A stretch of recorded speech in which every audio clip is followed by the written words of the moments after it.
Hello प्यारे बच्चों, नमस्कार। मैं हूं अनंत गौड़ और आज हम एक इंटरेस्टिंग लेसन के बारे में पढ़ेंगे जिसका नाम है कन्फ्रंटिंग मार्जिनलाइजेशन। ये 8th क्लास का सिविक्स के अंदर 8th चैप्टर है और इस चैप्टर का मतलब है, इसको हिंदी में हास्यकरण से निपटना, हास्यकरण से कैसे निपटा जा सकता है वो इस लेसन में हम पढ़ेंगे।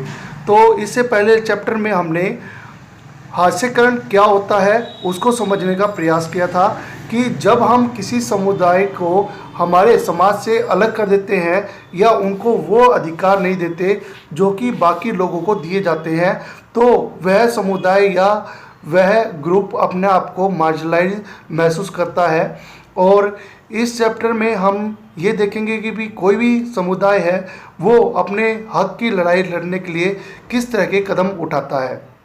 तो इस लेसन में हम ये देखेंगे कि लेसन में देखा था कि आदिवासी है, दलित है, मुस्लिम है या महिलाएं हैं, ये सभी की सभी अपने आप को मार्जिनलाइज ग्रुप के रूप में महसूस करते हैं और ये अपने अधिकारों को एक डेमोक्रेटिक सिटीजन होने के नाते अपने आप को भी इक्वल मानते हुए वे सभी अधिकार चाहते हैं जो कि बाकी लोगों को मिले हुए हैं।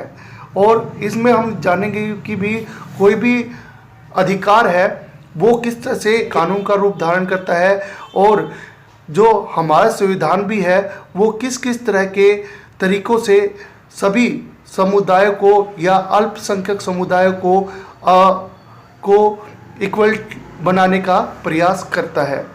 तो अब हम इसके अंदर देखते हैं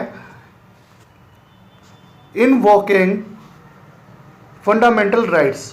अब इनवोकिंग फंडामेंटल राइट्स होता क्या है कि फंडामेंटल राइट्स को हिंदी में कहा जाता है मौलिक अधिकार।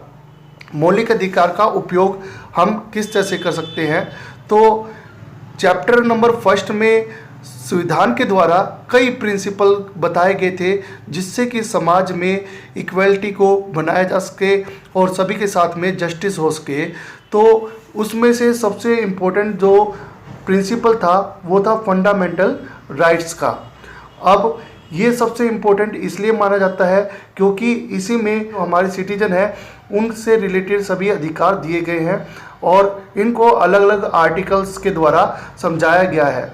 तो सबसे पहले हम बात करते हैं आर्टिकल नंबर 17। आर्टिकल नंबर 17 में क्या दिया गया है, तो इसमें जो अनटचेबिलिटी है उसको एबोलिश कर दिया गया है। एबोलिश माने ख़त्म कर दिया गया है।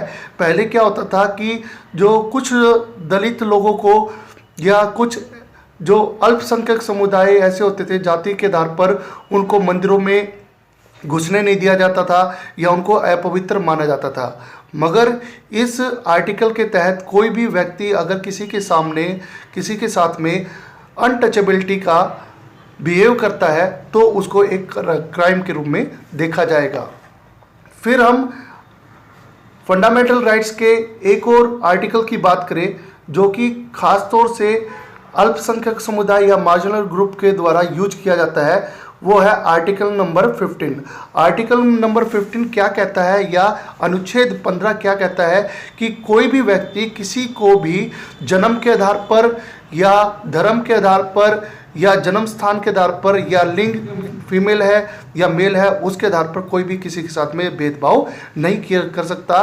और जब भी किसी जो दलित समुदाय को ये लगता है कि उनके साथ में भेदभाव हो रहा है तो वह गवर्नमेंट से अपने फंडामेंटल राइट के तहत समानता के अधिकार को प्राप्त करना चाहती है। अब हम यहाँ पर दलित टर्म्स के बारे में जानेंगे। जो दलित वर्ड है उसका अर्थ है ब्रोकन, जिसको दबाया गया था, कुचला गया था या तोड़ा गया था। तो पहले जिन लोगों के साथ में काफ़ी डिस्क्रिमिनेशन किया जाता था या इनके अंदर वे जातियाँ शामिल होती है जिनके साथ में काफ़ी भेदभाव किया जाता था, उन लोगों को दलित के नाम से जाना जाता है। न केवल दलित समुदाय बल्कि हमारे जो मिनॉरिटी ग्रुप्स में या अल्पसंख्यक समुदाय में आने वाले लोग हैं, जैसे कि बात करें हम मुस्लिम्स की या पारसीस की, जिनकी संख्या हमारे देश में कम है, वे अपने कल्चरल और एजुकेशन को सुरक्षित बनाने के लिए तरह तरह के जो अपने फंडामेंटल राइट्स को यूज कर सकते हैं। जैसे कि फंडामेंटल राइट्स में या मौलिक अधिकार में जो संस्कृति को, धर्म को, संस्कृति को बचाए रखने के लिए भी एक राइट्स या अधिकार बनाया गया है और इसका इस्तेमाल करके ये अपने अधिकारों को सुरक्षित रखते हैं। फिर हम आगे देखेंगे कि जो लॉ फॉर द मार्जिनलाइज्ड, जो मार्जिनलाइज है, जिनको पिछला माना गया है या हास्यकरण पर धकेल दिया गया, उनके लिए हमारे जो संविधान है वो किस तरह के कानून बनाती है। तो इसमें हम वो जानेंगे कि जो मार्जिनलाइज ग्रुप को आगे बढ़ाने के लिए हमारे संविधान में कुछ विशेष कानून बनाए गए हैं जो कि बाकियों पर लागू नहीं होते हैं। तो सबसे पहले अगर हम देखें कि सोशल जस्टिस को प्रमोट करने के लिए सबसे पहले जो हमारे जो गवर्नमेंट ने या हमारे कॉन्स्टिट्यूशन ने या संविधान ने अल्पसंख्यक समुदाय या दलित या आदिवासी लोगों को रहने के लिए हॉस्टल प्रोवाइड किए हैं या उनको सब्सिडी प्रोवाइड की है या उनको फ्री एजुकेशन का प्रावधान किया है।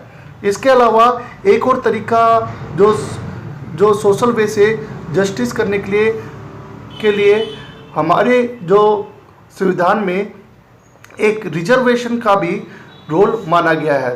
तो रिजर्वेशन के मुताबिक जो हमारे जो दलित समाज में या हमारे जो आदिवासी लोग हैं उसके लिए दो टर्म का यूज किया है, जैसे कि एससी और एसटी।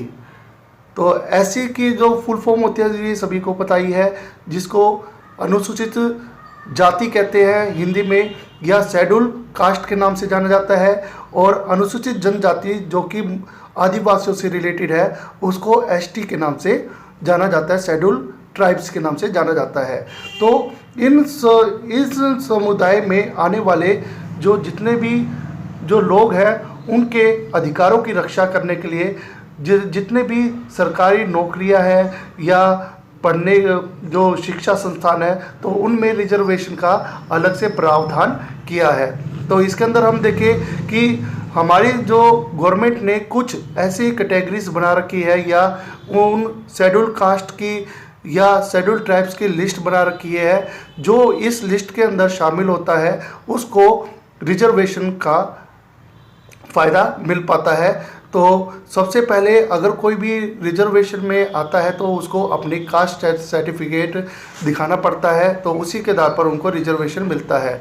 अब पढ़ाई की बात करें तो पढ़ाई के अंदर भी ये देखा जाता है कि जो मेडिकल कॉलेज होते हैं या कहीं पर एडमिशन लेना होता है तो वहाँ पर एक कट ऑफ लगती है, और कट ऑफ को भी 3 तरह से डिवाइड किया जाता है, और कोई भी गवर्नमेंट जॉब होगी तो उसके अंदर भी 3 तरह के से डिवाइड किया जाता है। तो इसमें हम देखते हैं जैसे कि हमने कोई भी फॉर्म भरते हैं तो वहाँ पर या कोई भी कहीं पर भी एडमिशन लेते हैं तो वहाँ पर 3 तरह की जो माने जाते हैं, एक तो जनरल होते हैं, एक ओबीसी होते हैं और एक एससी और एसटी।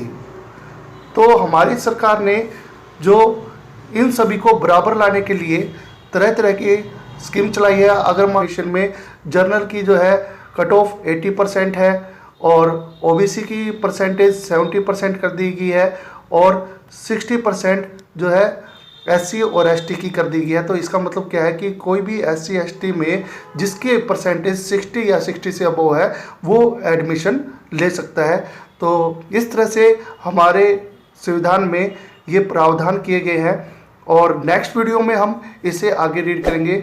उम्मीद है कि आपको ये वीडियो पसंद आई होगी और चैप्टर को यहाँ तक समझ में भी आ गया होगा। Thank you for watching.